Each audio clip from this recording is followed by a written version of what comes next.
Good evening, ladies and gentlemen, and welcome to the July 8th, 2014 meeting of the Downers Grove Village Council. It is my privilege to call this meeting to order. There are copies of our agenda on either side of the room. If you haven't already done so, please avail yourself of a copy and you can follow along with our proceedings tonight. There will be multiple opportunities for public comment, both with respect to items that are on our agenda tonight, as well as a segment that is devoted to public comments of a general nature. So on item number 4, will be an opportunity for members of the public to ask any questions or make any comments of a general nature with respect to items not specifically appearing on our agenda tonight. It is our proud custom to begin our meetings by reciting the Pledge of Allegiance. So at this point in time, I would invite everyone to please rise and join us in reciting the pledge. I pledge allegiance to the flag of the United States of America and to the republic for which it stands, one nation, under God, indivisible, with liberty and justice for all. Excellent. Thank you very much, everyone. We've all recovered from the long 4th of July holiday festivities. I'll give our fine village clerk an opportunity to catch her breath before asking her to please call the roll. Thank you. Commissioner Jose? Here. Commissioner Olson? Here. Commissioner Rankin? Here. Commissioner Barnett? Here. Commissioner Neustadt? Commissioner Durkin? Here. Mayor Tully? Here. Thank you, Ms. Holden.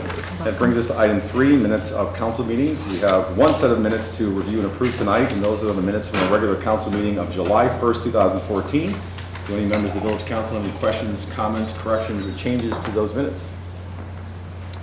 Move approve. Seeing as there are none, is there a second? Second. All in favor? Aye. Any opposed?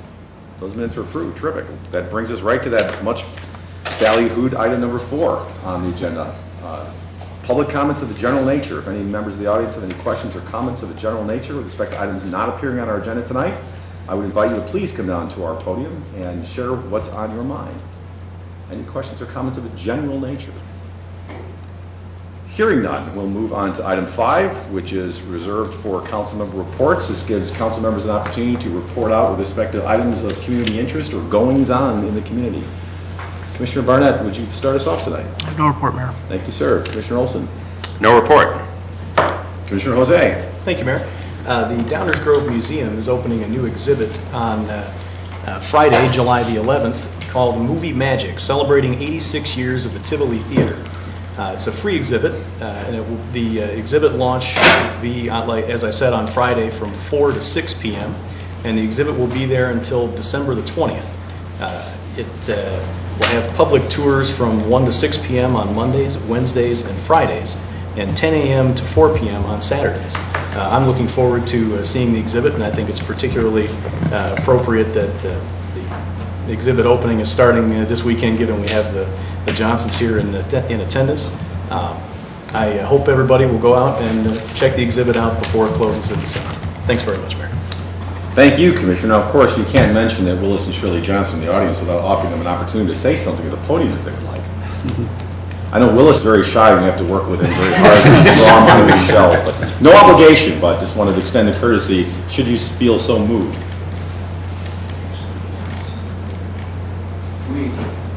Please. Thank you very much. There's I believe, a new director at the Historical Museum, and she approached us about this, putting this exhibit together. We might have had a little bit of memorabilia that she could use, and as is our policy, we want to share that with the citizens of Downers Grove and those from outside of Downers Grove. And I think she's really enthusiastic, and I think people will be pleased with what they see. So, Well, thank you very much for sharing those that memorabilia with the community. I'm equally as excited to see it, and it's obviously the Tivoli is an icon of our community, so we're looking forward to learning even more about it. So thank you for being here tonight, and thank you for sharing that, and thank you for raising it, Commissioner. You're welcome. Commissioner Rankin. I just wanted to share a treasured member of our community passed away about a week ago, John Hain. He was 91. He was Citizen of the Year in 1991. He was involved with the Chamber of Commerce and the Grove Foundation and worked for Downers Grove National Bank for over 20 years. Great guy and a good friend. So The visitation will be this Thursday from 3 to 9 at Toon Funeral Home, if you'd like to attend.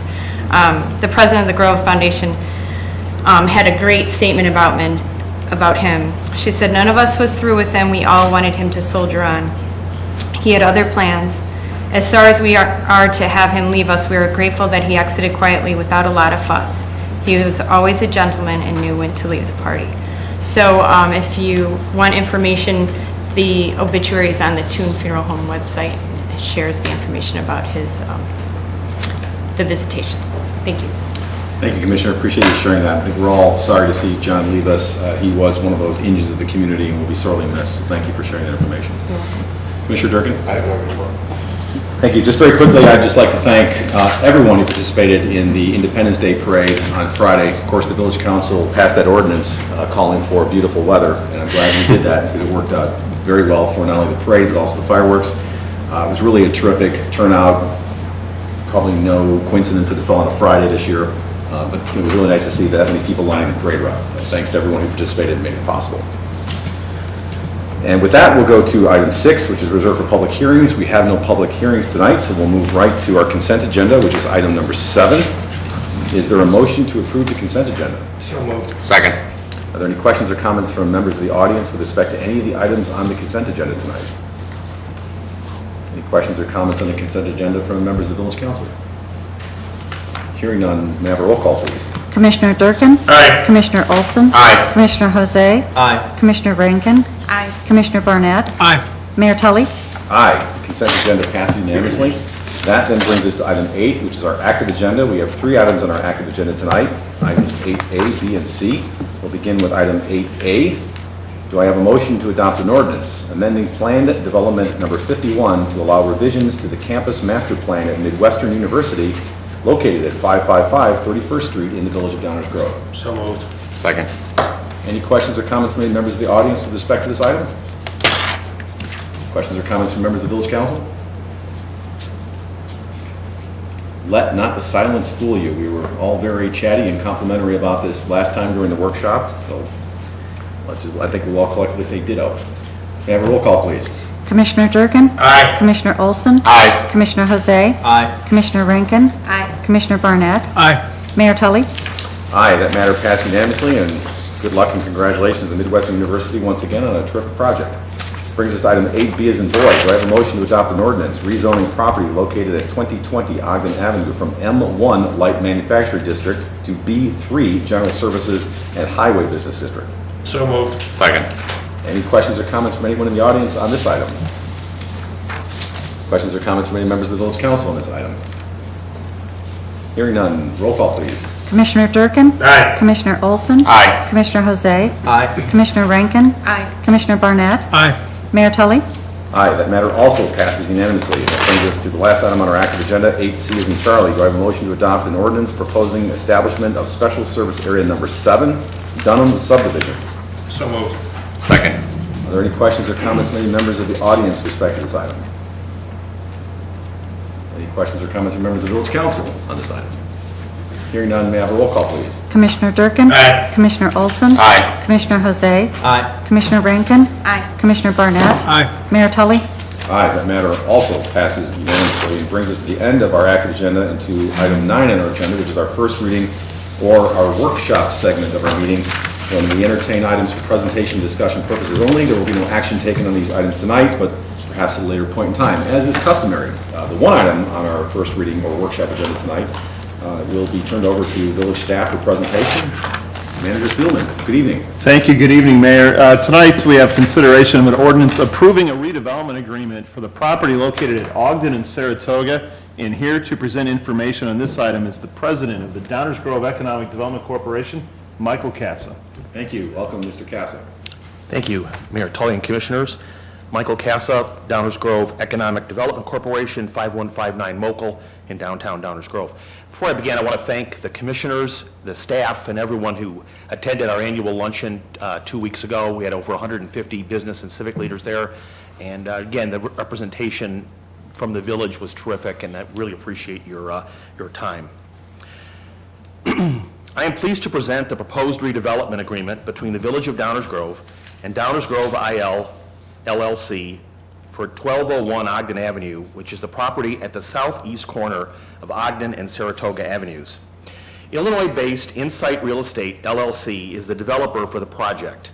Insight Real Estate is a developer, owner, and manager of commercial real estate property throughout the United States.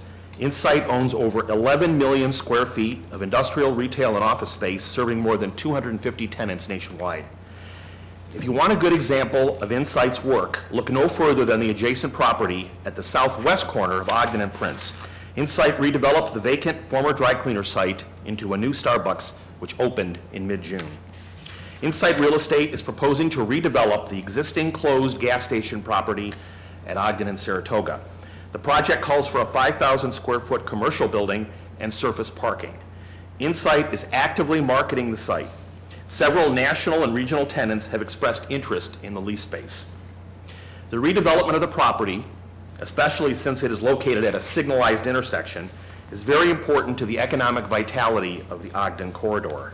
The redevelopment of a vacant dry cleaner site and a closed gas station site, side by side, will not only have a positive impact on that portion of Ogden Avenue, but will also make it easier for us to pursue other redevelopment projects in the entire Ogden Avenue corridor. In fact, I would not be surprised if Insight pursues more redevelopment opportunities on Ogden Avenue. The terms of the proposed redevelopment agreement include: the developer shall build a 5,000 square foot commercial building in accordance with approved plans. The developer shall substantially complete the project by January 1st, 2016. The developer shall remediate existing environmental conditions and obtain a no further remediation or removal letter from the state of Illinois. The developer shall comply with all village ordinances and applicable laws and shall diligently pursue obtaining all required permits for the construction of the project. And the village agrees to reimburse the developer for up to $225,000 for eligible costs associated with the environmental cleanup of the property.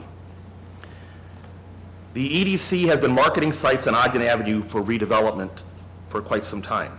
The use of TIF funds for unique costs such as environmental remediation is an important tool that can be used to achieve that goal. The use of TIF funds for this project is consistent with the direction provided by the Village Council and supported by the Downers Grove Economic Development Corporation. The Downers Grove EDC strongly supports the proposed redevelopment agreement with Downers Grove IL LLC. Ed Gebauer, who's with Insight, is with us today, and he would be happy to answer any questions that you may have. Before I close, let me thank Ed and everyone at Insight for making another investment in our community. I also want to thank the village staff for their very good work on this project. And now I'd be happy to answer any questions you might have. Thank you, Mr. Casa. Let me begin by opening it up for any questions from the audience on your presentation or this item. Please, Mr. Johnson. And to stay close, because I'm sure we'll have a few for you as well. Good evening. Willis Johnson, 603 Rogers Street, Downers Grove. I certainly support economic development in Downers Grove. I don't think anybody would doubt that. However, and I also realize that one of the bright spots in our economic development has been the performance of the Ogden Avenue TIF. But I'm puzzled as to why the village would need to spend up to $225,000 for remediation of a property that has been operated by an oil company. I don't know if the oil company was the developer or not, or the owner of the property or not, but they were still there, and it would seem to me that if there's remediation to take place, that the oil company, the person that created the environmental challenges, would be taking care of it. So I did not read in depth I think 47 pages, but I certainly scanned it, and so I just, if I'm missing something, I would appreciate knowing what I'm missing, but it would seem that either the owner of the property or the oil company or both would take care of this rather than the village of Downers Grove. And thank you, Mr. Johnson. I understand your question. It's kind of like that letter that we occasionally get in the mail from Blue Cross Blue Shield that says, do you have any other forms of insurance that might cover this visit that you've made to the doctor? Because if so, we want to look at it. Maybe not tonight, but perhaps we can get just a little bit of a blurb from, I would imagine, our village attorney, Ms. Petrarca, as to whether or why, under what circumstances, one could expect a prior or existing owner to address environmental contamination, and whether that is something that would be available here or not. I don't know the answer at my fingertips, but I'm fairly confident that that was an option available to us, or anyone involved in this project, that would be something that would be undertaken. My suspicion is that that's not the case. But my suspicion, and $3 will get you right on the CTA, so let's get the real answer next week. Okay. And I've certainly, obviously not, I have done some development work, obviously not in the caliber of what Insight has done. I have done remediation. I guess for someone my size, a fair amount of remediation. Probably the biggest single project was 555 Roger Street, which was the old Foot Brothers Gear, which in 1995, I think the remediation on that property was, as I recall, $385,000. I bought the property knowing that the remediation was necessary. That was reflected to a degree in the purchase price, but you know, that was between, I guess, a willing seller and a willing buyer. Sure. And so that's why I raised that question. Thank you. It's a fair question, and one that reasonable minds can inquire about. I also suspect it may have to do with what kind of use that the property can support and who would be willing to get involved in it without the remediation being addressed. But again, I won't speculate. We'll get that information between now and the time that we actually vote on this. Thank you. Actually touches upon a question I'll have later. Other questions from the audience? Good evening, Mr. Waldeck. Good evening, Mayor, Council, staff. Bill Waldeck, 1409 Willard Place. Kind of tail off of what Mr. Johnson was talking about. When you go through the materials as a resident, you wonder, you see, over $200,000 of investment for the village. Now, I understand it because I've been involved for a while, but an average resident looking at the material would wonder, especially since we have problems with one TIF, what's the expected return on the investment? Or, there's no numbers that are being crunched in the materials so you could see that this is a good investment. I understand it to be, and I really have no problem with this particular issue. But I do have a question, and it can be answered sometime in the future whenever you work it out. But I was wondering what the return on investment was on gas stations. And it seems like over the years, whenever they pick up and leave, they leave a mess. And sometimes taxpayers have to go through the trouble of cleaning it up. And I'm wondering, how profitable a gas station is when maybe somewhere down the line you have to shell out a couple $100,000 to clean it up. So that's just a general question. You can get back to me anytime with that. Just so we know what the risks are when you approve putting in a gas station somewhere. Maybe we ought to make arrangements to have a process for cleanup when they come in. So that's all I have. Thank you. Thank you, Mr. Waldeck. Other questions or comments from members of the audience? And I'll come back to you once again after the council discussion to see if there are any subsequent questions that anyone has. With that, I'll then turn to the council. Any questions or comments from the council, of staff, or Mr. Casa, or the petitioner? Commissioner Olson? For the 5,000 square foot commercial building, is this a retail site? Is this a restaurant site? I know this has been a discussion I had with Manager Fieldman, but I think it bears repeating in public what the intended use of this property is. The developer is currently negotiating with commercial tenants, both retail establishments as well as restaurants. The expectation is there'll probably be 1 to 2 tenants in the 5,000 square foot building, depending on the amount of space that one tenant would take versus another. but it is intended for retail, restaurant. Okay. I mean, I guess the reason I raised this question is one of the, I think, when constructing a building, I know we have challenges in our downtown with some of the existing sites that don't support restaurants, because of the kitchen, the various appliances and utilities that are needed. Being able to be flexible in the use of the building, expecting that these tenants may not be around forever, is something that I'm interested in, especially given that we're spending a significant amount of TIF money to support this project. So, thank you. Thank you, Commissioner. Commissioner Barnett? Follow up on that, what's that mean, Dave?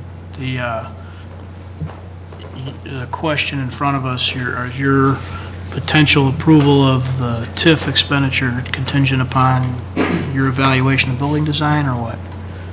I wouldn't say that it's contingent upon my evaluation of the building design. I'd just like to see and know what's been considered for the site. Okay. So so we are fully aware of what's out there and what's going to be there and what we're supporting, because I think it's important that we have that full information before we vote on anything. So, I think that this is I generally support this project. I think it's a great idea. I like the idea of the village facilitating economic development and some redevelopment along this corridor that brings in good tenants. But the questions that Mr. Johnson posed, I think, are good questions, and so look forward to seeing responses to those next week before we vote on this. I guess I think this is exactly the kind of thing the TIF was intended for. Mr. Johnson's questions notwithstanding, there are challenges on Ogden Avenue, as we all know. We've discussed them ad nauseum for 6-8 years now, about depths and environmental situations and street physical elements, and those are the kinds of things that in my mind are exactly what the TIF is for. When we were talking about Oasis, for instance, that was kind of my point, was I didn't want to burn through money on building specifics at the risk of not having it available to us to do sort of game changer situations about inherent qualities of the parcels of the property itself, of the public areas. So I'm in support of this, and I wouldn't want to necessarily tie it down to a particular use. If we think we've got a developer who's willing to take the investment in the property and turn it into something, they're not going to turn it into, it's in their best interest to make it usable in multiple ways as well. And I'm kind of relying on the folks that are in that business rather than myself. What I'm questioning and what I think we're all being asked here is it good public policy to take TIF money and do remediation? And I think the answer is yes. Thank you, Commissioner. Other questions? Commissioner Riker? I like these workshop formats because it sparks additional questions I didn't think of ahead of time. So the $225,000, does the developer have a cost estimate of what the remediation is going to cost, and are they expecting it to be above that, or? Yes, there is a cost estimate. It's actually I think it's the next to last page of this, it is the very last page of the document you see here. It's right around that $225,000, $224,802. That's where we base that number. That's a cost estimate based on remediation costs. Okay. And, just hearing Mr. Waldeck and Mr. Johnson speak about their concerns and just thoughts, we had some vacant gas stations for a very long time at Main and 63rd, and then there was one at Main and 75th, and I think the whole topic of I'm a gas station and I want to be something else, it's a big investment for a developer. So I think this is a great project, and I think this is a great way for us to use TIF dollars. What was a little bit unusual about this site is that most gas station properties are owned by the gas station company. This is a ground lease, so the developer chose not to extend the lease of the gas station. That's why they're closed. They wanted to put the property up for sale, and if you look in the village's comprehensive plan, does call for that site to be redeveloped. Had they extended the lease of the gas station, it would still be there. That's the reason they closed, that their lease wasn't extended. And so that would not only be the case. For example, the gas station at Meadowbrook is owned by the gas station operator, and that's usually the case. This is a little bit unusual because it was a ground lease, it wasn't an ownership. And so wasn't it also something like if it's vacant for a certain amount of time, was that part of the problem? Well, one of the things that I quickly learned when I came to Downers Grove is that one of the challenges for Ogden Avenue is that there were so many properties that are underdeveloped, and as well as some that are vacant. And so to redevelop an entire city block between Prince and Saratoga with a Starbucks and what I'm confident will be other quality tenants on the gas station site will just, I think, bode well for the rest of the corridor. We're trying to take that approach piece by piece on Ogden, and that's making every piece up to, develop it up to its potential, whether it's a redevelopment, whether it's getting a new tenant, or like in maybe a case of a tear down. In this case, we had two properties side by side that are now one was vacant for a long time, and then I would say that the gas station site was underutilized. So I think now we're going to see that block live up to its potential. Thank you. Thank you. Other questions or comments? Commissioner Olson, go ahead. Sorry to have a second round, but does the same owner own the parcel now that did when the gas station was operating? Have they sold it? No, at it this was point? foreclosed on by a bank. Okay, I understand. Thank you. So the answer is no. But not voluntarily. I agree with Commissioner Barnett. This is a classic example of tax increment financing fund use. If you opened up the dictionary and looked for a use, this would be one of the ones that would probably be pictured next to it. And I think, Mr. Casa, you said it spot on. It's not just about taking unproductive parcels and making them productive, but sometimes it's about making productive parcels perform up to their true potential and making them more productive or higher performing. And I think that's part of what we're trying to facilitate here.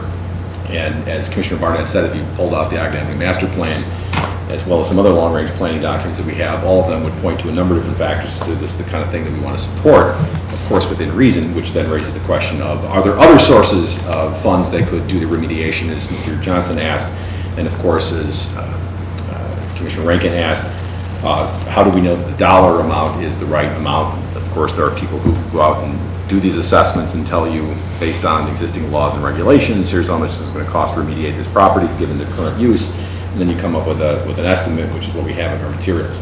And I know the village has experience with this in other projects, so we can keep an eye on that to make sure that that whatever the cost is comes in at roughly what it ought to be, therefore justifying the use of TIF funds. So number one, you want to make sure that their environmental remediation is, number one, really necessary. I have little doubt here that it is. Number two, that the dollars are actually really necessary, the amounts being asked for. We have a bona fide estimate here, and we have our own experience in engaging to some degree as to the validity of those, and we'll keep an eye on it as the project proceeds, no doubt. And then last, to Mr. Waldeck's question about the return on investment, I guess one could argue that if you don't do some project like this, it sort of remains, as you suggested, Mr. Cassett, what it is, and is its current use most consistent with what our plan is for that corridor, which is a question that is related to, but also separate from, the question of how much will it generate in terms of sales tax revenue, for example. We know that revenue from the sales of gasoline is going down for various reasons.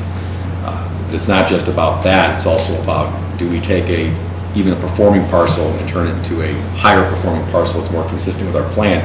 In my view, again, within reason, that is one example of a return on investment, that we're turning a parcel that currently doesn't fit with our plan into something that does fit with our plan, including things such as curb cuts and green space and facade and other things of that nature that we have in many other projects valued here as a council.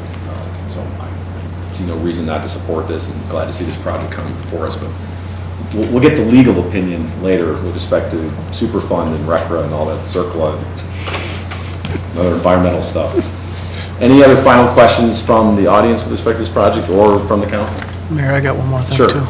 Just to kind of adding on to what you were saying just now, there's another element of this that I think is important from a long-range planning standpoint, Ogden Avenue master plan standpoint, and that's the clean bill of health that's going to be received for the parcel. There's no, for putting aside for a moment the TIF and whether 225 is the right number or not, whatever it is going, unless it stays a gas station, is going to require cleanup by somebody, private party or otherwise, and that cost of cleanup is going to do nothing but escalate. And so part of what this entails is a clean bill of health from the state of Illinois that is essentially I don't want to say permanent because God only knows what Springfield will do, but having been involved in some of these ourselves as a village, we know that things can happen that become a surprise as you work through the process, and we also know, and I know personally, that those costs do nothing but escalate. And so to turn the property into a different use that, as the mayor was saying, might be more consistent with our long-range planning and a higher and better use, if you will, is certainly a plus. The other thing about timing is to sort of take one while we have them, if you will, and end up with a clean bill of health for a very important parcel along Ogden Avenue, I think is a big plus for the village. Thank you. Well, I want to clarify, my question about the cost was, I was assuming it would be more than that, and that the developer would be taking on the additional. That was why I was asking the question. Yes, the way the agreement is written is the developer has to pay for all the costs up front, and then we would reimburse them upon achieving two things: completion of the development and the obtaining of the proper IEPA documentation that it's got a clean bill of health. If it goes higher than the amount stated there, the developer has to pay for all the costs beyond that. It's similar generally to the Arts Garage program, right? Yes. So that's another real, we've got some recent history here about working that way and having, it be a reimbursement program with some contingencies about really achieving the value that the village is chasing, which kind of justifies the expenditure. So I think it's a decent model. I can say one more thing. One of the consistent concerns that I've heard from developers and potential tenants in the Ogden corridor for my 3 years here has been the attractiveness of adjoining properties. And the council's been, has made the attractiveness of Ogden Avenue a priority through sidewalks, signage, landscaping. But if you're putting all that in front of frankly, an ugly-looking building, that's a problem. And that has been a tenant issue. I've done site tours with tenants that have said, well, our building's going to look great, but look what our neighbor's building looks like. And so to take a fenced-off, vacant piece, and now it's a Starbucks, and to take a closed gas station, which frankly wasn't attractive to begin with, and now to redevelop that, it's going to make the corridor more attractive, and I think therefore easier to attract tenants, because the developers generally aren't going to buy property unless they know they can lease it. Thank you. Other questions or comments from council or audience on this item? Ed, anything you want to add? I'm doing all the talking for insight here. No obligation, but we're welcome to hear from you. No, I just wanted to thank you for the opportunity to come up and introduce myself. I'm Ed Gebauer with Insight Real Estate, and I really don't have anything to add, Michael. You did a great job explaining, but thank you for your consideration. Thank you. Thank you for being here. Look forward to the project. And that brings us to the end of our first reading, our workshop portion. So I'll just take it right to the next item. Thank you, Mr. Fieldman. Mayor's report, item 10. I have no further report tonight. So that brings us to item 11. Back to you, Mr. Fieldman. No report tonight, Mayor. Thank you. Thank you. Ms. Petrarca, Attorney's report. Thank you, Mayor. Only one item to present this evening, and that is an ordinance approving a redevelopment agreement between the Village of Downers Grove and Downers Grove, Illinois, 1201 Ogden Avenue, LLC. Thank you, Mayor. Thank you very much. We're going to try something different. Item 13. If any members of the Village Council have any items of new business they would like to raise with their members, just signify by raising your hand. Seeing that there are no hands going up, that brings us to item 14. Do I have a motion to adjourn? So moved. Second. All in favor?